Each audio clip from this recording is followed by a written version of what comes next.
oh, I hate celebrities, they don't deserve anything. No, I feel bad for them that they lost their homes, but I'm thinking about the average Joe, the everyday person. That's who I care about personally. For me, I care about the average everyday person. This was the post right here. Let me see.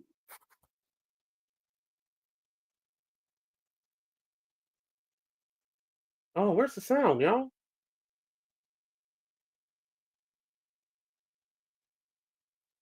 Hold on, let me try to find the sound. Oh, here it is. I'll let it play again. That's going to keep that pace. So we have to bring in water tenders, which are these big tank water tanks that, 2,500, 3,000 gallon trucks, and they'll come in. And that's what we have to do to compensate. So they park out there, do it. DWP did a great job. They brought in big water trucks for us, and we use them as basically mobile hydrants. All right. Right. And then we have our own agency as well that has water tenders. Okay. My understanding is that like along the, maybe correct me if I'm wrong, in Malibu along the coast there was no shortage of water.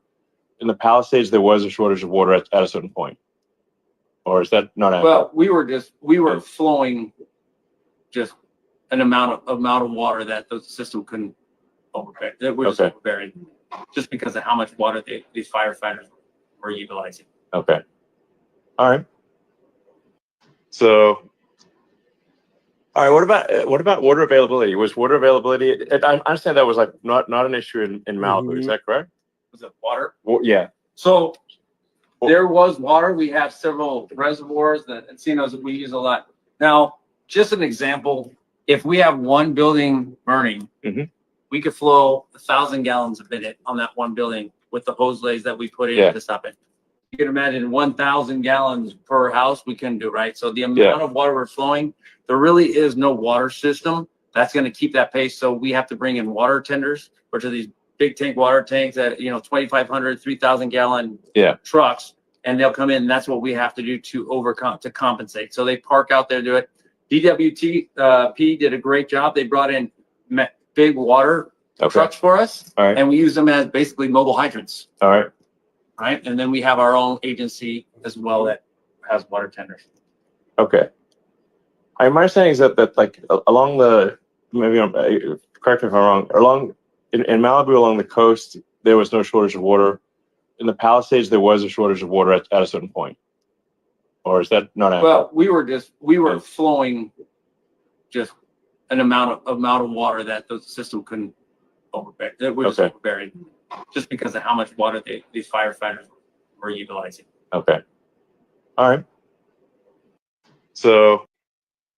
All right.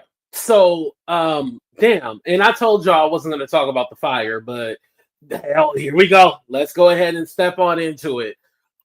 So, I remember I had seen some reports that the fire hydrants didn't have water. The water was not there. And that right there basically explained, like, well, you have to think about it. I want to say the size of the fire in the Palisades was like the size of Manhattan. So just picture all of Manhattan on fire and everybody is using the same hose. Well, yeah, the pressure is going to be low, kind of like when you run the water in your house. Like, say if you turn on all the faucets and all the water, then yeah, the pressure is going to be low.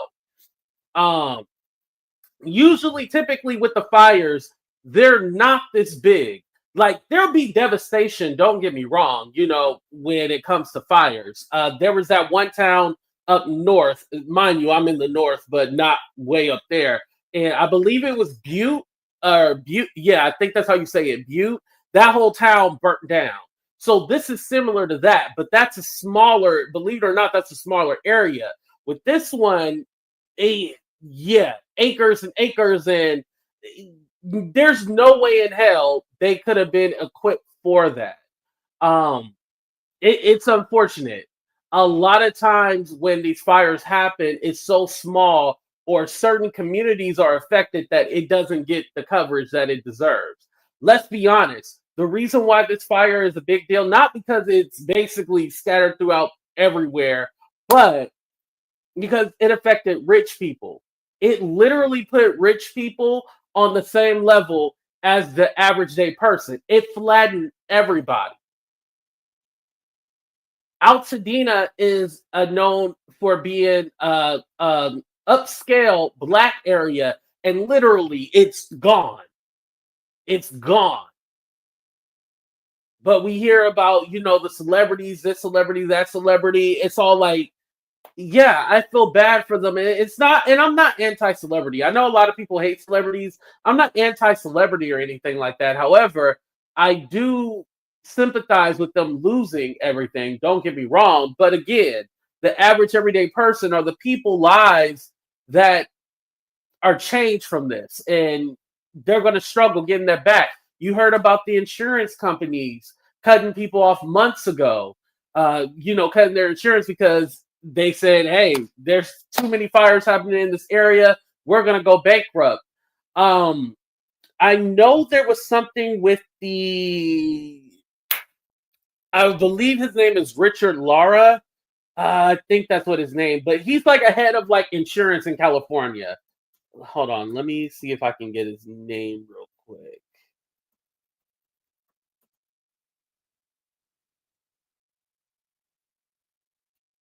Ricardo Lara. I'm sorry. That's what his name is.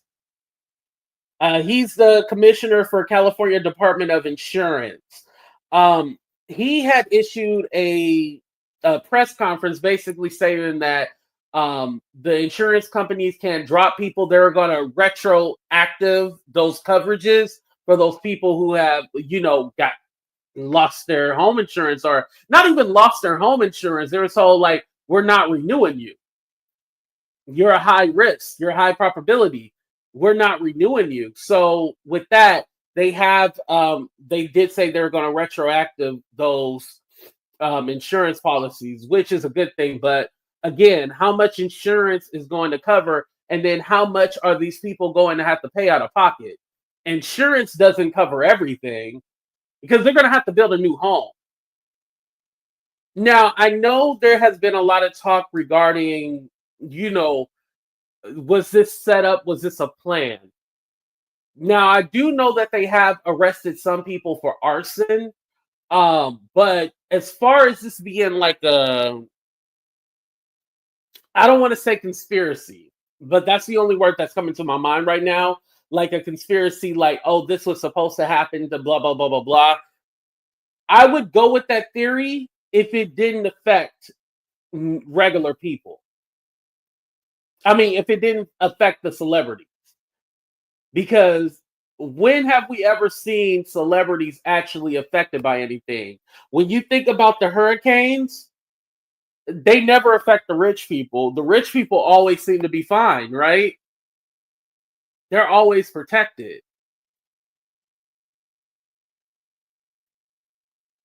It's always the poor people, no matter what color they are. It's always the poor people that are usually affected by these natural disasters. It's hardly ever rich people. I can't even think of a time when it really did affect rich people. They usually turn out all right. I'm trying to think of like a natural disaster that has affected rich people.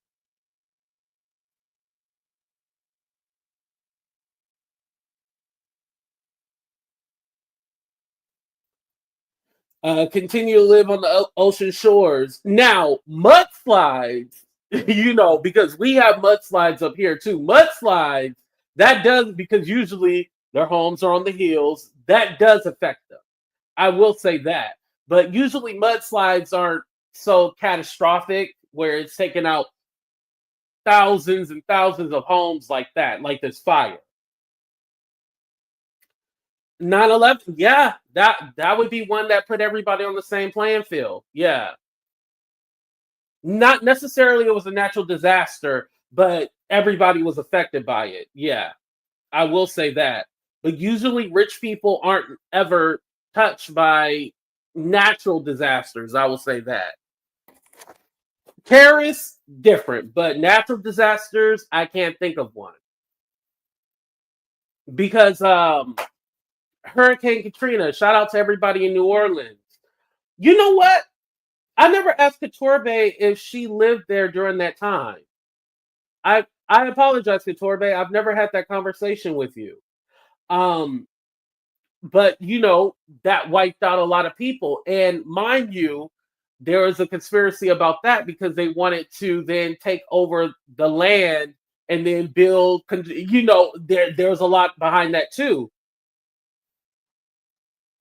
But it affected those communities. That was a natural disaster that affected the average Joe.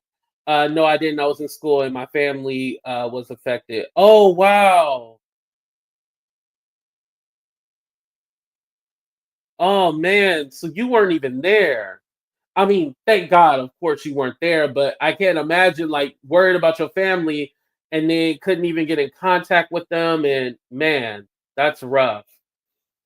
And shout out to anybody else who was in New Orleans during that time, by the way.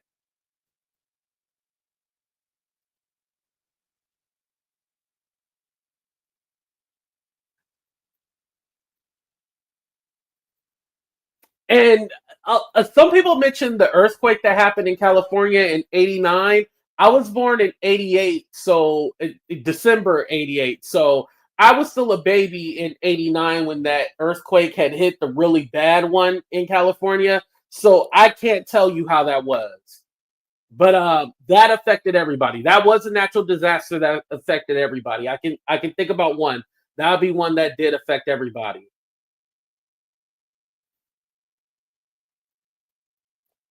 Yes, yes, that's important. Do not sell. Yes, Katorbe, you're right about that. I tell people do not sell. They use big disasters to colonize and watch that Twister movie. It explains it better. Yeah, that is true. Yep, you're right about that. And I think Tina Knowles even shared something that told black people, and what's up, everybody coming in? Shout out to y'all. I'm not trying to ignore y'all. I'm sorry. Okay, you was a little kid too, Kiki. Yeah, see? But Tina Knowles, damn, where my phone? Where my phone? Tina Knowles had posted something like Amazon can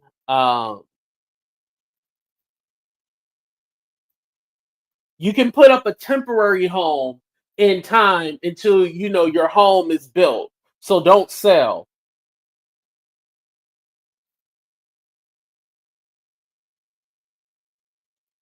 Dang, she posted a lot too.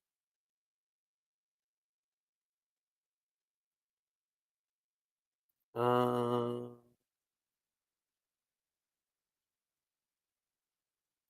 Altadena, Pasadena residents who lost homes in the fire. Do not sell your properties. Amazon sells temporary homes that can be set up in hours. Yep, yep. There we go. Oh, beautiful. You were 23 at the time? Uh oh, yeah, she was supposed to be announcing something. A lot of people said it was a tour. Yeah. And she donated like 2.5 million. But again, Altadena, Pasadena residents, do not sell your homes. Don't sell. Well, you can't sell the home. Don't sell the properties. Amazon can put up temporary homes for you. Do not sell it. They want that land. They want. Listen, and when they sell it to you, especially if you black, you got to find a joke out of something, right? If you black, they will undercut you. They are not going to give you what that property is actually worth. Say that property is worth 1.2 million, they're going to try to give you like 8 or 7. 8 or 7,000 700 or something like that. Your home is $1 million home. They are going to try to undercut you. Do not sell. Don't do it, black people. Don't do it. If the Caucasians want to sell, let them sell. They gonna give them the right price. But your black, no, they ain't gonna give you the right price. Make sure you ask before you sell your property. Ask your white neighbor how much they're getting for their home. You better try. Listen, I'm putting you up on game. Don't let them trick you. Say it again. Right. You better make sure how much you getting before you sell. Compare it with your white neighbors before they tell you, yeah. You know they're gonna try to undercut you. Native Hawaiians are being forced to sell their land. Yep, yep. See, that happened with them too. That Maui, that disaster in Maui, yep. And then you had The Rock and Oprah talking about helping. Yeah, y'all better be careful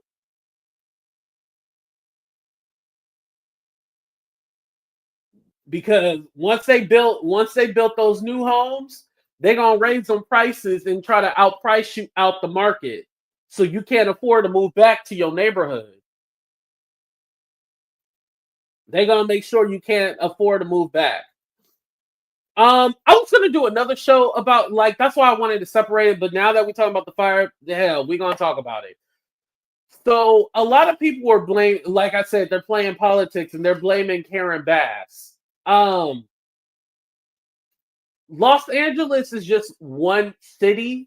There's mayors for or and city council for each city, believe it or not.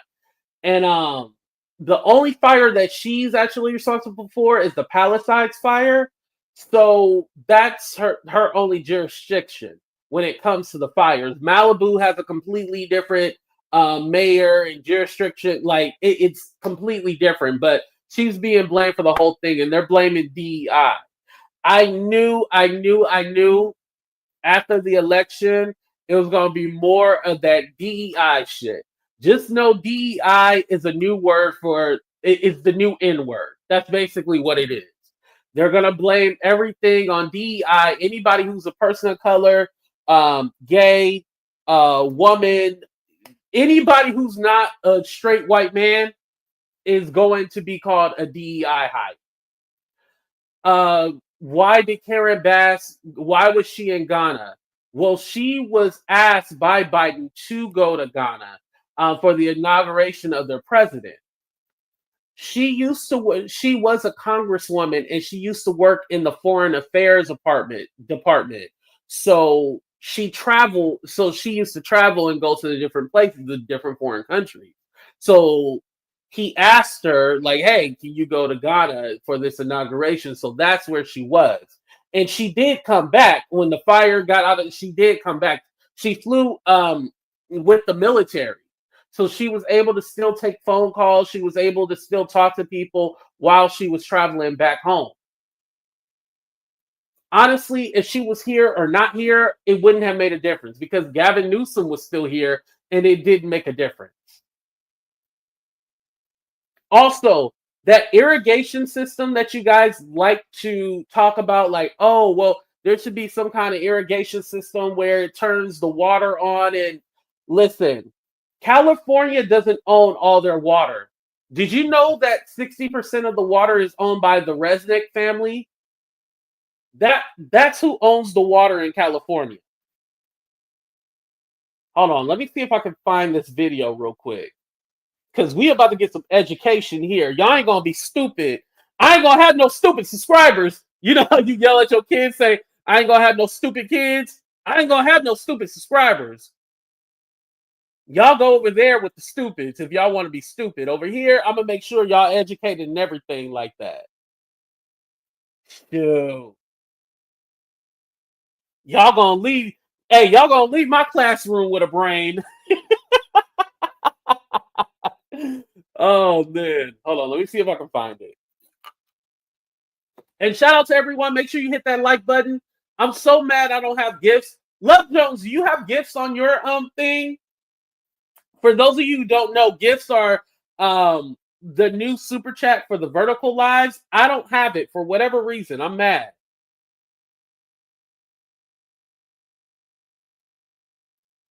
Hold on.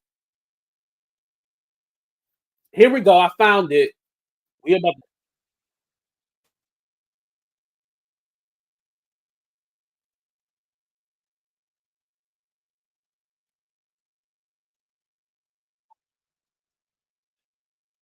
subscribers. Share of the state's water system, seized in a series of I'm gonna start it over again, you guys. Hold on. Here we go. While 40 million Californians suffer through unprecedented drought, one billionaire couple owns a massive share of the state's water system, seized in a series of secretive meetings 2 decades ago. That system was largely paid for by the very taxpayers whose water these billionaires hold hostage. Urban water systems are desperate for water, but in 2023, they'll receive just 5% of what they requested from the state. The Resnicks are the biggest farmers in California. As of 2007, they owned 4 San Francisco's worth of farmland. And nearly half of Americans buy at least one of their products. Their pistachios, their pomegranate juice, their mandarins, their flowers. It's all under one massive umbrella, the Wonderful Company, a privately owned company worth at least $5 billion. The majority owners, the Resnicks, are worth at least $8 billion. How were they able to take over such a large percentage of what should be a shared public resource? This is The Classroom from More Perfect Union, and today we're looking at how the Resnicks got rich. Linda is a former child actress, the daughter of Jack Harris, a successful movie distributor of the 1950s, most well known for The Blob. Starring Steve McQueen and a cast of exciting young people. At 19, she founded her own advertising agency. Stewart was born to a middle-class New Jersey family and started his first business, a janitorial service, in grad school. He eventually acquired American Protection Services, a burglar alarm and security company. Linda approached him about marketing services for the company, and they hit it off, not knowing that one day they'd work together to take over California's water. The Lovebirds became business partners. They bought Teleflora, the flower delivery company, and the Franklin Mint, purveyors of inane little tchotchkes. Linda was the marketing person, and Stewart was in charge of business. As Linda told the LA Times in 1993, "I've always said that Stewart and I together make one perfect person, like little salt and pepper shakers." In the late 80s, they found their primary industry, agriculture. They got into the pistachio business. Linda said, "We've done more for the pistachio than anyone ever since it was planted in the Garden of Eden. My husband should be canonized for all the work he's done." They started branching into other products, almonds, pomegranates, citrus, wine, and acquiring more and more land to cover it, including some very important land in Kern County, which granted them water rights in the area. As the Resnicks were building their empire, the state of California was building new water infrastructure with taxpayer money. California's natural water supply is very inconsistent. Vastly differing amounts of rainfall means the state can go from surplus to drought and back very easily. So they build water banks to store water during surpluses to have during droughts. One important storage facility is the Kern Water Bank, started in 1988. The facility was built with hundreds of millions of taxpayer dollars, which could have been a good thing. The people of California would have owned the water. But there were 2 Californians thirstier than the rest, and they wanted more water. Linda and Stewart Resnick, and they had a lot of political power. We'll get to that. So I want to say something real quick. So where Kern County is, it's literally in the middle of California. It's in the Central Valley. So that line where people talking about the water needs to filter, from up north all the way down, that would need to come through them. And so if they own the water in the middle of the state, how will that be feasible for that to happen? So that's another thing. All right, here we go. In 1994, state water officials, water infrastructure contractors, and agricultural landowners with water rights arranged a secretive meeting at a resort in Monterey Bay, California. These groups, a mix of private companies and public agencies, rewrote California's water rules without any input from voters, taxpayers, or legislators. The new rules, called the Monterey Plus Agreement or the Monterey Amendments, were devastating for working Californians, and great for agriculture billionaires. The original code included urban preference, a long-standing rule that in times of drought, the state water board would give urban areas, where people live, access to water supplies before agricultural interests. Monterey axed that. That means that in times of drought, the water systems for normal Californians would have to buy water from private companies because they weren't getting it from the state. The new agreement also loosened regulations on paper water. That's water that doesn't necessarily exist anywhere but on paper. The full quantities of water that providers could have, but don't actually need to have. Today, 5 times as much water has been promised and sold as actually exists. And importantly, the meeting changed ownership of the Kern Water Bank. What once belonged to the state was transferred to a few private water contractors, one of which was Westside Mutual, a wholly owned subsidiary of Wonderful Foods. The wonderful employee who runs Westside, Bill Phillimore, is the chairman of the public organization that manages the Kern Water Bank. Boom. One secret meeting, and the Resnicks owned nearly 60% of an important California water resource, built with hundreds of millions of dollars in taxpayer money. The new ownership, combined with the rules on paper and surplus water, meant that during times of drought, the Resnicks could sell Kern water back to the state water systems. They took Californian taxpayers' water and sold it back to them, both literally as the water supply and also to grow expensive food like gourmet pistachios and pomegranate juice. They converted the people's water into products many can't afford. And that's just one water bank. The Resnicks also have control of other water boards and have been sued for directing more water towards their properties. So how do they get away with this Chinatown-level chicanery? Gonna be a lot of irate citizens when they find out that they're paying for water that they're not gonna get.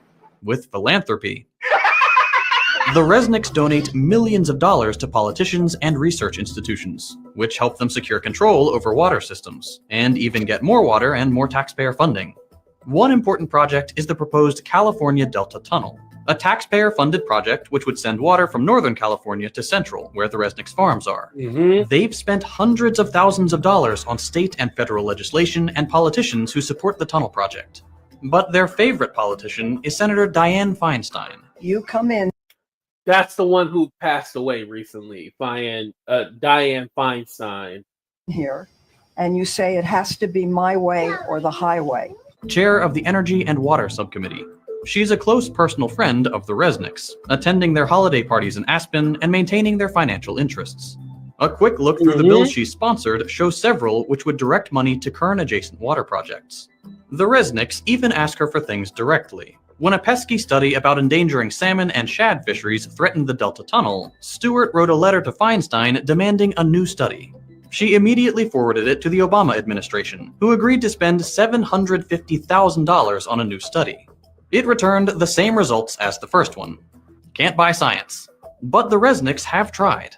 They are among the top donors to the University of California system, with their donations focusing on agricultural and ecological studies. The Resnicks have basically bought entire departments who put out studies on how water systems should be managed, and where funding should go.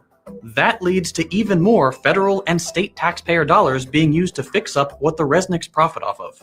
This is all bad for California, even in a capitalistic sense.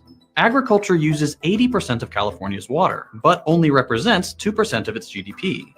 The Resnicks' water monopoly is just one way their quest for wealth hurts the rest of us. They allegedly lobby for increased tensions with Iran to keep embargoes on superior Iranian pistachios. Their giant crops lead to monocultures which kill important pollinators. They siphon taxpayer dollars into the company town charter schools they own, set up to train children to work for their farms.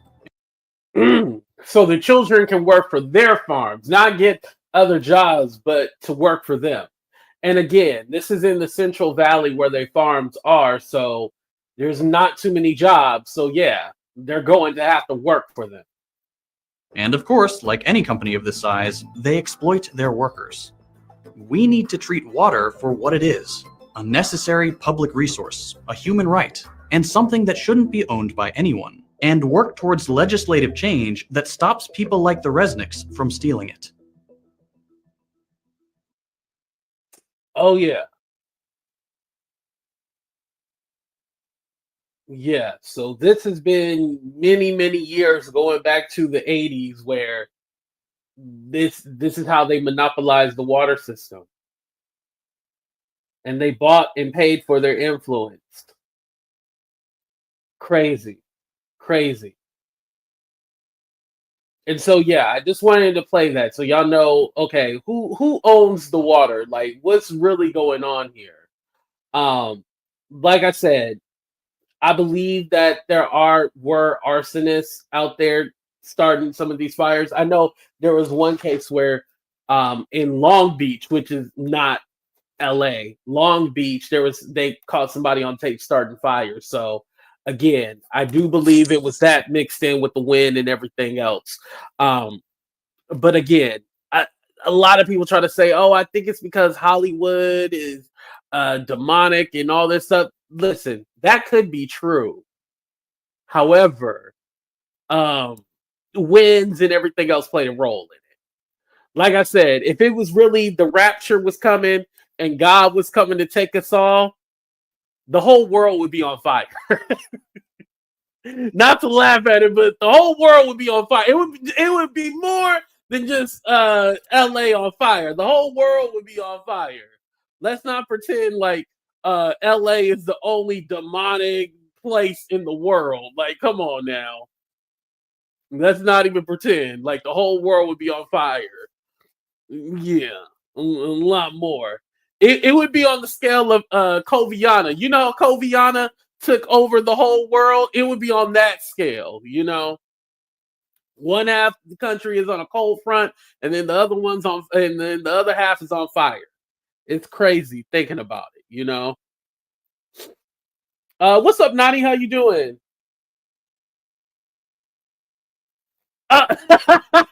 No, don't do Florida like that.